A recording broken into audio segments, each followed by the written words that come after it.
Hi guys, അപ്പോൾ ഇന്നത്തെ ഒരു പുതിയ വീഡിയോയിലേക്ക് എല്ലാവർക്കും സ്വാഗതം. ഇന്നിപ്പോൾ ഞാൻ ഉള്ളത് അൽനാദ ഷാർജയിലാണ്. അപ്പോൾ ഇന്ന് ഞാൻ വന്നിരിക്കുന്നത് ഒരു ട്രെൻഡിങ് ചോക്ലേറ്റിൻ്റെ ഒരു റിവ്യൂ ആയിട്ടാണ്. That is Dubai chocolate or pistachio kunafa chocolate. ഈ ചോക്ലേറ്റ് ഞാൻ മേടിച്ചത് ഫ്രം നൈറ്റ് ടു നൈറ്റ്. ഇത് എല്ലാ സ്റ്റോറിലും ഈ ചോക്ലേറ്റ് അവൈലബിൾ ആണ്. ഇതിൻ്റെ റേറ്റ് എന്ന് വെച്ചാൽ 12.99 dirhams, almost 300 rupees of India. ഇത് പല റേറ്റിൽ ഈ ചോക്ലേറ്റ് അവൈലബിൾ ആണ്. ഇതിൻ്റെ പാക്കിംഗ് എന്ന് വെച്ചാൽ it was really very premium packing.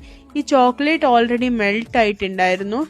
അപ്പം ട്രൈ ചെയ്തിട്ട് എൻ്റെ ഒരു അഭിപ്രായത്തിൽ എനിക്ക് ആ ചോക്ലേറ്റ് അത്രയും അങ്ങോട്ട് ഇഷ്ടപ്പെട്ടില്ല. ഒരു ഹൈപ്പിൻ്റെ അനുസരിച്ച് ഈ ചോക്ലേറ്റ് ഉണ്ടോയെന്ന് വെച്ചാൽ എനിക്കത് അത്രയും അങ്ങോട്ട് തോന്നിയില്ല. ജോയലിനും പേഴ്സണലി ഈ ചോക്ലേറ്റ് അങ്ങോട്ട് ഇഷ്ടപ്പെട്ടില്ല.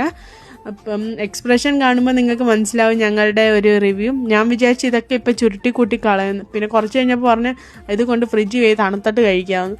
അപ്പോൾ ഇനി അടുത്ത ഒരു വീഡിയോ ആയി കാണുന്നവരെ until we meet again, thank you, bye bye.